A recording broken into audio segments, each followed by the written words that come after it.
Hello viewers, আসসালামু আলাইকুম। আমরা এই টিউটোরিয়ালে দেখব Adobe Illustrator এর লেয়ার ম্যানেজমেন্টটা কিভাবে করে। আমরা কাজের সময় আমাদের লেয়ার অ্যাকচুয়ালি কতটা লেয়ার প্লেটটা অ্যাকচুয়ালি কতটা গুরুত্বপূর্ণ, তো সেটা নিয়ে টোটালি আমরা আলোচনা করব। তো সাপোজ আমি লেয়ারটা কেটে দিয়ে আপনার লেয়ার যে অপশনটা আছে সেটা আপনি উইন্ডো মেনু থেকে যে লেয়ার অথবা F7 চাপলে আপনার লেয়ার প্লেটটা চলে আসবে। আচ্ছা, তো এখানে মধ্যে আমার লেয়ার প্লেটে দেখেন আমার বাই ডিফল্ট একটা লেয়ার 1 আছে। এটা আপনি প্রথমত আপনি যখন এটা ইয়ে করুন তখন একটা লেয়ার থাকবে, রাইট? তো যখন আপনি এটা সাপোজ এটা আমি সিলেক্ট করা অটোমেটিক আছে, যখন আমি কোনো ধরনের কোনো শেপ নিব, একটা দুইটা তিনটা চারটা যতগুলো শেপ নিব সবগুলো কিন্তু লেয়ার 1-এ ঢুকবে। ওকে, লেয়ার 1-এ ঢুকবে সবগুলো শেপ। এবং আপনি লেয়ার 1 থেকে আপনি আবার আপনি এইভাবে আছে আপনার এই সবগুলো আপনার শেপ, তারপর আপনার ডিজাইন একটা অংশ। এখন আপনি এই যে এই শেপটা আপনি লেয়ার 1-এর মধ্যে পাবেন। দেখেন আমার এইটা হলো গিয়ে সেই শেপটা, ঠিক আছে? এটাকে সাপোজ আপনি এখন লক করা প্রয়োজন। সাপোজ আপনি এগুলোতে কাজ করবেন, হয়তো এটা একটু ডিস্টার্ব করতেছে অথবা এটা আপনি একটু জামার মতো, তখন আপনি এটাকে লক করে কাজ করবেন। তখন এটার মধ্যে আপনার কোনো কিছু কাজ হবে না, কোনো কালার চেঞ্জ করে কোনো কিছু মুভ করতে পারবেন না, কিছু করতে পারবেন না। ওকে, ডিলিটও করতে পারবেন না। আর অথবা এখান থেকে আপনারা আবার যখনই কাজ করতে পারবেন এখান থেকে আনলক করতে পারবেন, এখানে ক্লিক করে আনলক হয়ে যাবে। অথবা এখান থেকে ছাড়া আপনি Ctrl+2 দিয়ে লক করতে পারেন, আবার Ctrl+Shift+2 দিলে Ctrl+Alt+2 দিলে আপনার আনলক হয়ে যাবে, ঠিক আছে? এখান থেকে করতে পারেন, এবার কিবোর্ড থেকে করতে পারেন, অথবা আপনি অবজেক্ট থেকে এই যে লক সিলেকশন Ctrl+2 ওকে দিলে আপনার এটা লক হয়ে যাবে। আচ্ছা, এখন যেটা হলো আপনার এইভাবে আপনি সবগুলো লেয়ারে কিন্তু আপনি করতে পারবেন। এখন সাপোজ আমি এটা দিচ্ছি, আমি একটু কালারটা চেঞ্জ করি।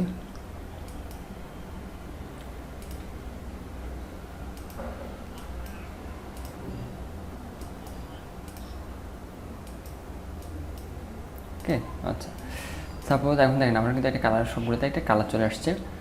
এখন আমি চাচ্ছি যে আমার এই যে ব্ল্যাক, সাপোজ এটা মোটামুটি এটা ব্ল্যাক, ওকে ব্ল্যাক এটা, এবং আমার সবুজটা আমি ইয়ে করবো, লক করবো।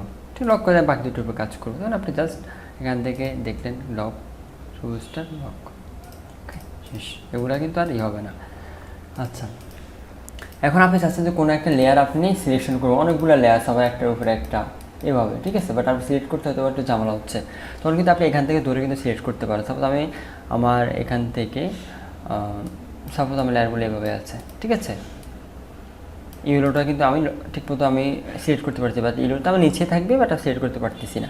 তখন আমি কী করবো, এখান থেকেও কিন্তু আমি সিলেক্ট করতে পারবো। তাহলে আমি ইউলোটা আমি কি এখানে নিয়ে আসবো, এখান থেকে জাস্ট এখানে সিলেক্ট করার জন্য আমি এখানে ক্লিক করবো অথবা এখানে ক্লিক করলে ঠিক আমার ইউরোটা কিন্তু সিলেক্ট হয়ে গেছে। তখন আপনি কিন্তু শিফট ডাউন অ্যারো দিলেও কিন্তু এটা চলে আসবে,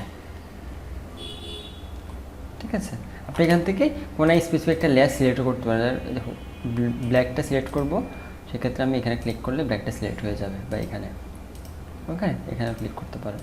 আচ্ছা আচ্ছা, এখন এখানে দেখেন লেয়ার 1-এর মধ্যে কিন্তু এই জিনিসটা একটা ইয়ে আছে, তাই না? একটা সাইন আছে, একটা সার্কেলের মতো আছে। এটা সিলেক্ট করতে কী হবে, এটা সিলেক্ট করলে আমার সবগুলো আমার সিলেক্ট হয়ে যাবে, এই লেয়ার আন্ডার যতগুলো শেপ আছে সবগুলা, ঠিক আছে? আচ্ছা, এখন সাপোজ আমরা লেয়ার 2 আরেকটা লেয়ার তো নিতে পারি, তাই না?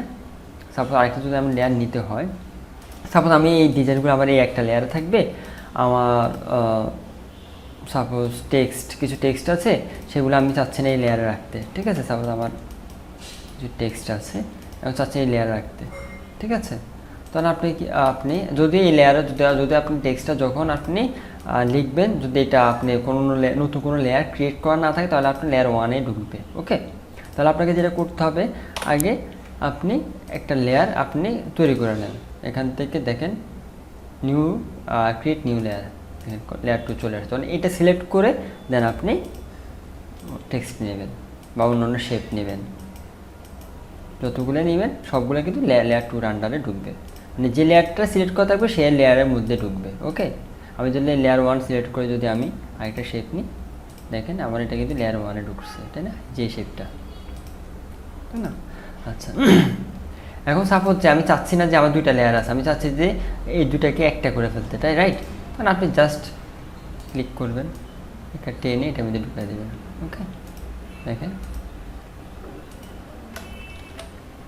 আপনার লেয়ার 1 আন্ডারে লেয়ার 2টা চলে আসছে। ঠিক আছে,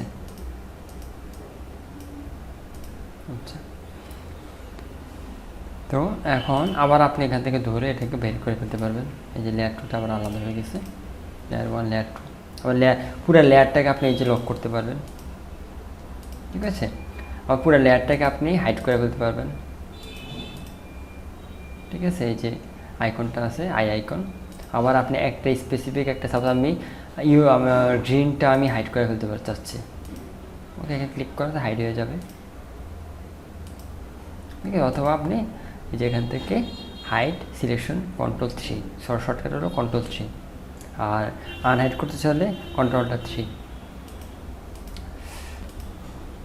হাইড। আচ্ছা, তাহলে আমার মনে হয় যে আপনারা বুঝতে পেরেছেন। আবার সবগুলো ধরে আপনি সাপোজ, আচ্ছা একটা জিনিস দেখাই, সাপোজ আমার এখানের মধ্যে আমার গ্রুপ করতে হবে, রাইট? হয়তো আমি এখান থেকে সিলেক্ট করাটা একটু ঝামেলা হয়ে যাচ্ছে, আমি সিলেক্ট করে কিন্তু গ্রুপ করতে পারি। এবার Ctrl+G দিব, অথবা এখান থেকে গ্রুপ দিলে গ্রুপ হয়ে যাবে। এখন আমার এখান থেকে সিলেক্ট করতে আমার একটু ঝামেলা হচ্ছে, সেক্ষেত্রে আমি কি করব? সেক্ষেত্রে আমি এখান থেকে লেয়ার প্লেটে যাবো, যাই সাপোজ আমার গ্রিন, ব্ল্যাক, ইউগুলো আমার গ্রুপ করতে হবে। তাহলে আমার কি করতে হবে? গ্রিন একটা ক্লিক করব, গ্রিন একটা ক্লিক করবো, শিফট চেপে ব্ল্যাকে ক্লিক করবো, শিফট ধরে আবার ইউরোতে ক্লিক করবো, তাহলে কিন্তু তিনটা সিলেক্ট হয়ে গেছে। দেন আমি Ctrl+G দিলে আমার গ্রুপ হয়ে যাবে তিনটা। ঠিক আছে, আবার এখানে ডাইরেক্ট ক্লিক করে Ctrl+Shift+G দিলে আবার আনগ্রুপ হয়ে যাবে। আচ্ছা, এখন আপনি চাচ্ছেন এখানের মধ্যে আপনি দেখেন, এখানে কিন্তু একটা আপনার প্রত্যেক লেয়ারে আলাদা আলাদা কালার আছে, রাইট?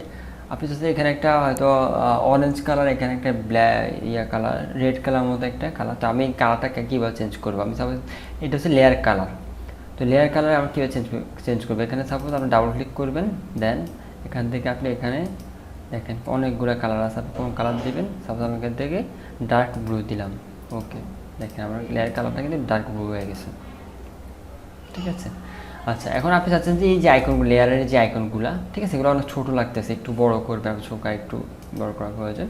এগুলো কীভাবে করবেন? এখান থেকে যাবেন কর্নারে গিয়ে প্যানেল অপশন, লার্জ, ওকে, দেখেন বড় হয়ে গেছে।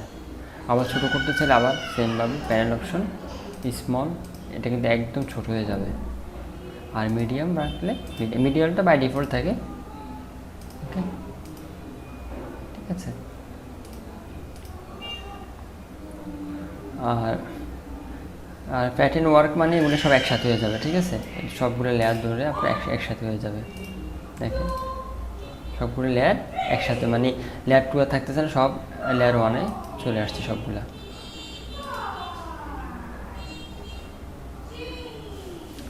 আর এই দুটো অপশন অ্যাকচুয়ালি যারা ভিডিও এখান থেকে অনেকগুলো কাজ করে আপনার অ্যাডোব প্রিমিয়ার প্রো অথবা আফটার ইফেক্টে কাজ করে, তারা এগুলো লেয়ারগুলো এখান থেকে সিকোয়েন্স করে নেয়, যাতে করে ওদের আফটার ইফেক্ট বা অ্যাডোব প্রিমিয়ার প্রোতে ওরা সিকোয়েন্সটা ঠিক থাকে। ওকে, সেটা অ্যাকচুয়ালি এখানের বিষয় না। যারা এখান থেকে কাজ করে ভিডিও শেপগুলো নিয়ে আবার ভিডিওর জন্য শেপগুলো তৈরি করে এখান থেকে নিয়ে যায় তাদের জন্য। আর এগুলো অ্যাকচুয়ালি আপনার সবগুলো আউটলাইন করে দেবে অল লেয়ারগুলো। ঠিক আছে, এখানে ক্লিক করলে আপনার সাপোজ এখান থেকে জাস্ট আপনার আউটলাইনটা দেখাবে, বাট কোনো কালার কোনো কিছুই দেখাবে না। ঠিক আছে, আবার এখান থেকে যান,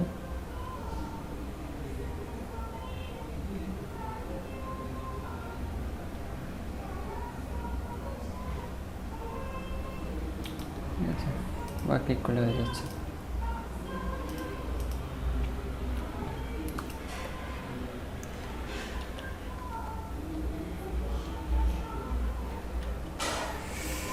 তো এই ছিল। এখন আর এখান থেকে যদি এখানে অ্যাকচুয়ালি আর তেমন কিছু, এখানে আপনি ক্লিপিং মাস্ক করতে পারবেন, রাইট? ঠিক আছে, ক্লিপিং মাস্কটা আপনার সাপোজ এইভাবে আছে। এখন আপনি চাচ্ছেন যে আপনার এই সবগুলো শেপ, ঠিক আছে, এইভাবে থাকবে। ঠিক আছে, সাপোজ আপনি চাচ্ছেন এইভাবে। ঠিক আছে, আপনি চাচ্ছেন যে বাইরের অংশটুকু আপনার লাগবে না, আপনি জাস্ট যতটুকু এই যে আমি কি বলবো, এটাকে একটু হোয়াইট করে দিই। হোয়াইট অংশ ততটুকু আপনার হলে হবে, বাইরের অংশটুকু আর লাগবে না। এটা ক্লিপিং মাছ জাস্ট ধরবেন, এখান থেকে ক্লিপিং মাছে ক্লিক করলে সরি আচ্ছা জাস্ট আচ্ছা এখানে একটু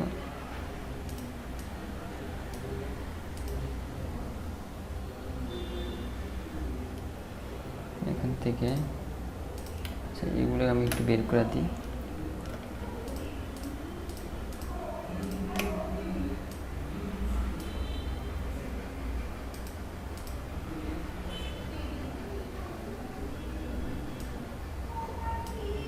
নেটওয়ার্কে দিয়ে দিলাম,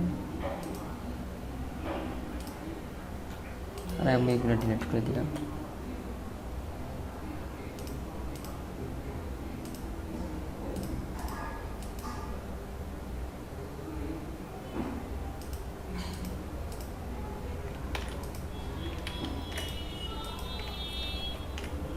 ঠিক আছে, এখানে আমার ক্লিপিং ম্যাচ হয়ে গেছে। তো এখানের মধ্যে আপনি জাস্ট আমার দেখেন সাদা অংশটাই আমার, এখানের মধ্যে যতটুকু সাদা অংশ আছে ততটুকু আমার আছে, আর বাকিটুকু আমার চলে গেছে, রাইট। আবার আপনি clipping match release clipping match করতে চান, সেই রিলিজ ক্লিপিং ম্যাচ দিলে আপনার আবার আগের অবস্থায় চলে আসবেন।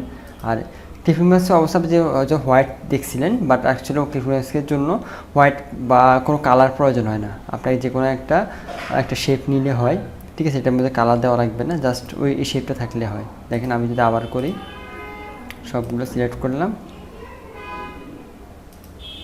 ঠিক আছে, দেখেন ক্লিপিং ম্যাচ হয়ে গেছে। ঠিক আছে, আবার রিলিজ করতে চাইলে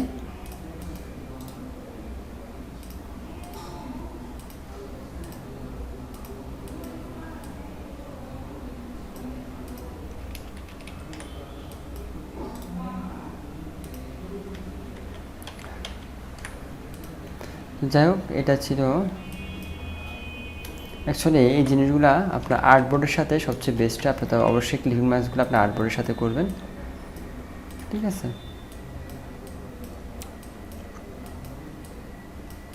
ঠিক আছে, আপনি চাচ্ছেন যে আর্টবোর্ড যত সাইজ আছে ঠিক আচ্ছা।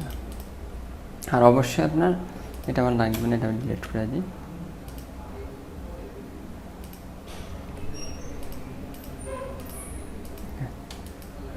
আপনি চাচ্ছেন যে ব্ল্যাক যতটুকু, ব্ল্যাক লাগবে না, আমি ব্ল্যাক কালারটা উঠাই দিই, তাহলে আপনারা তা আরও ভালো বুঝতে পারবেন। ঠিক আছে, দেখেন আমার কিন্তু এখানে একটা ইয়ে আছে, রাইট, ক্লিপিং মাস্ক করার জন্য কন্ট্রোল সেভেলও দিতে পারি ক্লিপিং মাস্ক, অথবা আমরা সিলেক্ট করে এই যে মেক ক্লিপিং মাস্ক, ঠিক আছে, এখান থেকেও দিতে পারি ক্লিপিং মাস্ক। ওকে, দেখেন জাস্ট আমার আর্টবোর্ডে যতটুকু আছে ততটুকু আছে, বাইরের অংশটুকু আমার হাইড হয়ে গেছে। ঠিক আছে, এইভাবে আমরা মোটামুটি ডিজাইন সাবমিট করি। আমাদের অ্যাকচুয়ালি ডিজাইন বিভিন্ন মাইক্রো স্ট্রোক সেটা তোমার ক্লায়েন্টদেরকে আপনি এইভাবে আপনি দিতে পারেন, দেন আপনি এখান থেকে জেপিজি করে দিতে পারেন। আপনি আবার লেয়ারের মধ্যে সাব লেয়ার করতে পারেন। এখানে লেয়ারটা সিলেক্ট করা অবস্থায় আপনি একটা সাব লেয়ার করলেন। ঠিক আছে, মানে সাব লেয়ার মানে ওই লেয়ারের মধ্যে আরেকটা লেয়ার হবে। ওকে, আবার এই লেয়ার যখন আপনি এই লেয়ারটা সিলেক্ট করা অবস্থায় কোনো কিছু তৈরি করবেন, সব এই লেয়ারের আন্ডারে হবে। দেখেন, ঠিক আছে,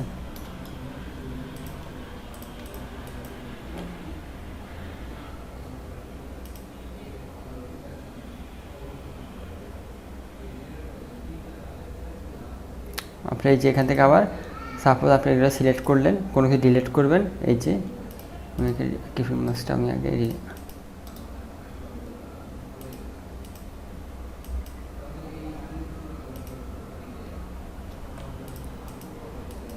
ওকে, সাপোজ আমার এইটা,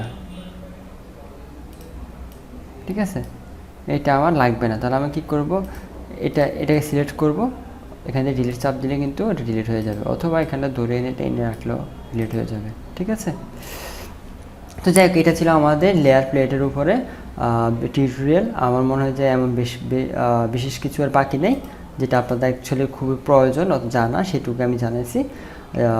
তো ভিডিওটা যদি ভালো লেগে থাকে চ্যানেলটা সাবস্ক্রাইব করবেন। সবাই ভালো থাকবেন, আল্লাহ হাফেজ।